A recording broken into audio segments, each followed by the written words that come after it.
Bismillahirrahmanirrahim. Assalamualaikum warahmatullahi wabarakatuh. Oke, di sini saya sudah punya aplikasi SKP untuk tenaga JF epidemiologi. Nah, jadi di sini saya akan memperkenalkan singkat ya, secara singkat aplikasi SKP untuk JF epidemiologi tadi. Nah, untuk di sini tuh ya, di sini yang pertama di sini tuh udah all in one ya, sudah jenjang pendidikannya itu mulai dari D3, ada D4, S1 dan S2. Jadi kalau untuk diploma D3 dan D4 itu biasanya kategori terampil dan S1 S2 itu kategori ahli ya. Jadi di sini sudah all in one. Kemudian untuk jabatannya juga sama ya. Jabatannya di sini sudah semua jabatan saya masukkan di sini. Jadi sudah semua all in one. Oke. Nah, untuk cara pemakainya ini hanya bisa diakses bagi anggota grup PPAP. Nah, untuk saat ini hanya sekedar perkenalan singkat saja ya. Sedikit info ya, ini aplikasi SKP yang bisa teman-teman gunakan untuk dalam rangka untuk melakukan evaluasi kinerja tahunan atau bulanan dan atau semester ya. Dan ini juga bisa digunakan sebagai sandaran untuk acuan dalam membuat SKP melalui kinerja ya. Oke, silakan menyimak. Baik, sebelum saya memulai ya, kembali saya mengingatkan kepada teman-teman ya, ketika di saat menemukan video ini, kemudian di saat yang sama menunjukkan waktu sholat ya, silakan tunaikan ibadah sholatnya dulu. Videonya bisa di pause, nanti setelah ditunaikan bisa langsung menyimak ya. Oke, baik, kita langsung saja ya. Bagi teman-teman yang sudah melaksanakan, kita langsung saja. Nah, di sini ya, di aplikasi SKP-nya itu seperti ini ya, seperti biasa yang sudah teman-teman ketahui, penampakannya seperti ini ya. Kalau saya print preview akan tampilannya seperti ini ya, sama dengan SKP Permenpan pada umumnya yang kita gunakan saat ini. Kemudian di bagian sini ada namanya lampiran SKP-nya, ada namanya rencana aksi ya. Rencana aksinya kalau saya print preview seperti ini ya. Oke, seperti ini. Kemudian lanjut ke bagian umpan balik. Nah, ini bagian umpan balik ya, sebelum dievaluasi ada bagian umpan balik seperti ini modelnya ya. Oke, ini sepek 2 lanjut. Oke, jadi seperti ini. Kemudian di bagian evaluasi. Nah, ini bagian evaluasi, di sini adalah bagian ada grafiknya ya. Nah, ini grafiknya nanti akan otomatis menyesuaikan sesuai dengan hasil capaian teman-teman. Kemudian di bagian di sini ada dokumen evaluasi ya. Di sini penyebutan predikatnya ya, seperti ini. Kalau saya print preview akan nampak seperti ini. Oke, baik. Kemudian selanjutnya di aplikasinya ini tuh dilengkapi dengan angka kredit konversi. Jadi predikatnya ini akan langsung dikonversi di sini ya, di bagian bawah sini. Nah, ini aplikasinya ini sudah langsung dikonversi bagian sini. Nah, ini ada rumus ya. Jadi aplikasi konversinya ini bisa menghitung secara proporsional dan tahunan ya. Secara proporsional itu artinya masa kerja waktunya, umpamanya periodenya periode 3 bulan, maka aplikasinya ini mampu akan menghitung angka kredit konversi secara periode triwulan, atau bahkan umpamanya dalam satu triwulan itu kerjanya cuma 2 bulan karena dia pindah. Nah, ini aplikasinya sudah bisa menghitung angka kredit kinerjanya selama 2 bulan itu ya. Oke, jadi ini sudah diatur secara proporsional ya, berdasarkan rumusnya ini. Jadi teman-teman tidak perlu lagi menghitungnya secara manual ya. Kemudian di sini angka kredit akumulasi. Nah, angka tampilannya seperti ini ya. Oke. Kemudian, nah, jadi ini angka kredit akumulasinya ini mengakumulasi angka kredit selama periode tahun itu ya. Jadi umpamanya di sini periodenya periodenya dalam 1 tahun ini ada 4 periode ya, periode triwulannya, maka nanti di sini akan muncul ya. Ini cuma karena diklik database-nya, yang diklik cuman sampai periode triwulan ketiga ya, maka munculnya seperti ini. Kemudian di bagian sini ada hasil terakhirnya ya. Nah, di sini di hasil bagian terakhirnya sini ini ada tulisan ya, seperti ini keterangan. Ketika memang dia belum bisa untuk naik pangkat atau jabatan ya, naik pangkat atau jabatan, maka nanti di bagian uraiannya itu ya, ini bagian uraiannya, ini angka kredit jabatannya, ini angka kredit pangkatnya, ini angka kredit jabatannya. Kalau memang dia tidak memenuhi, maka dia tulisannya kan warna merah, dan di sini ada tulisan tidak dapat ya, tidak dapat. Kalau memang di sini sudah nilainya plus ya, plus atau nilainya pas, maka di sini akan berubah tulisannya menjadi warna hitam. Jadi ini udah otomatis. Jadi teman-teman tidak perlu memikirkan redaksinya lagi dan tidak perlu lagi menghitung angka kredit kecukupan angka kreditnya, dan tidak perlu menghafal setiap angka kredit pangkat dan jabatannya untuk di golongan tertentu, karena kan angka kredit di setiap pangkat dan golongan itu berbeda-beda target angka kreditnya yang harus dicapai. Nah, itu teman-teman tidak perlu menghafal karena ini memang sudah disediakan secara otomatis. Nah, kemudian selanjutnya di sini ada laporan bulanannya ya. Laporan bulanannya seperti ini, bulan 1 sampai bulan 12. Kemudian ada rekap kegiatannya. Bagi teman-teman juga yang memerlukan logbook, di sini sudah disediakan juga logbooknya. Oke, baik.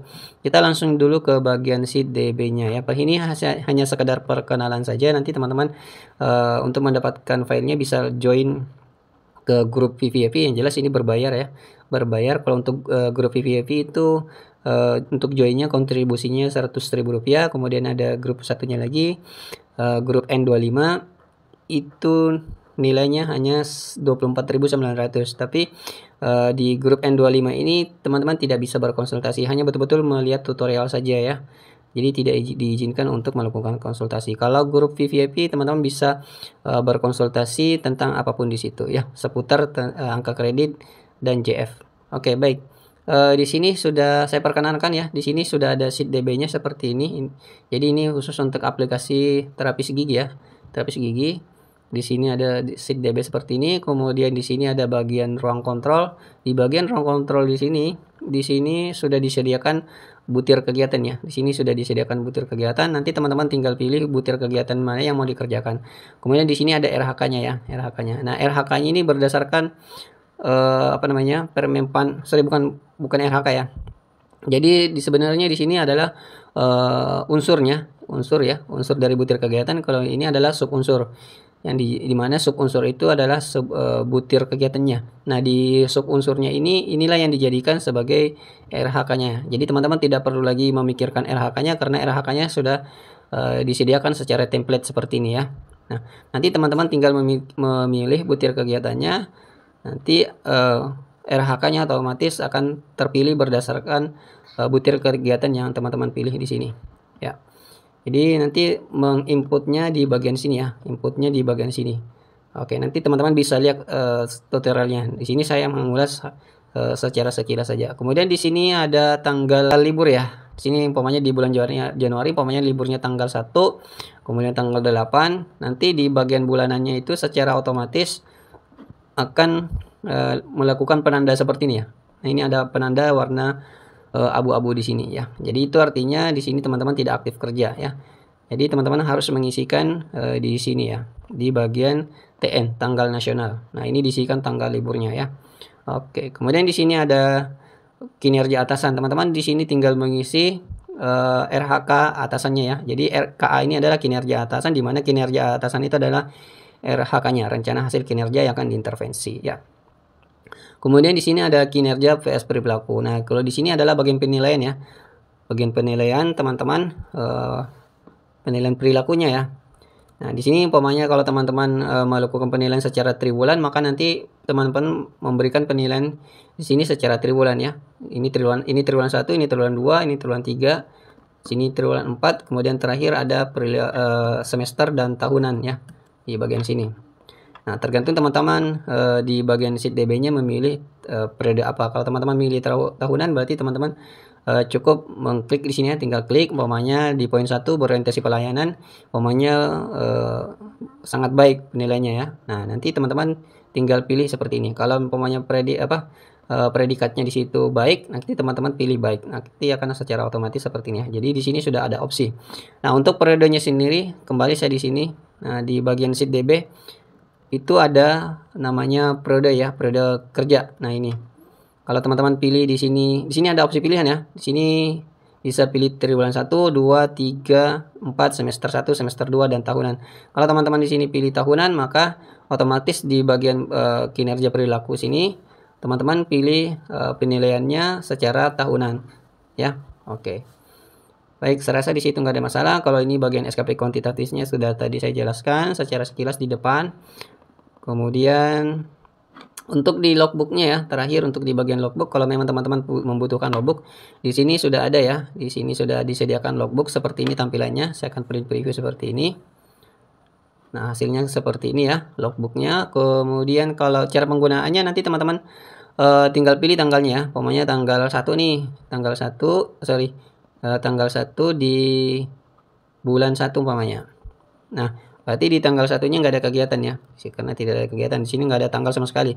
Umpamanya teman-teman pilih lagi di tanggal berikutnya, di tanggal 2. Oke, nah ini berarti ada satu di tanggal di sini. Nanti teman-teman di sini isikan secara manual ya. Jadi ini harus di print dulu ya. Di setiap tanggalnya ini teman-teman ketika sudah memilih tanggal, bulan, sudah ketemu print, baru nanti ini ditulis tangan ya.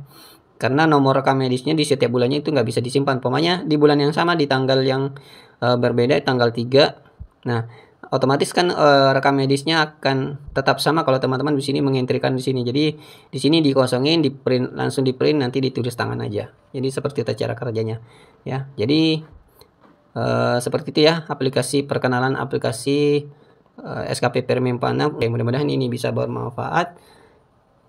Teman-teman kalau mau join ya silahkan kontak saya di grup umum. Silahkan klik si video, join dulu di grup umum. Dari sana kontak saya, nanti pilih mau join di mana, mau join di grup VVIP atau mau join di grup N25 ya. Saya akhirul kalam, nun wal qalami wa ma yasturun. Assalamualaikum warahmatullahi wabarakatuh.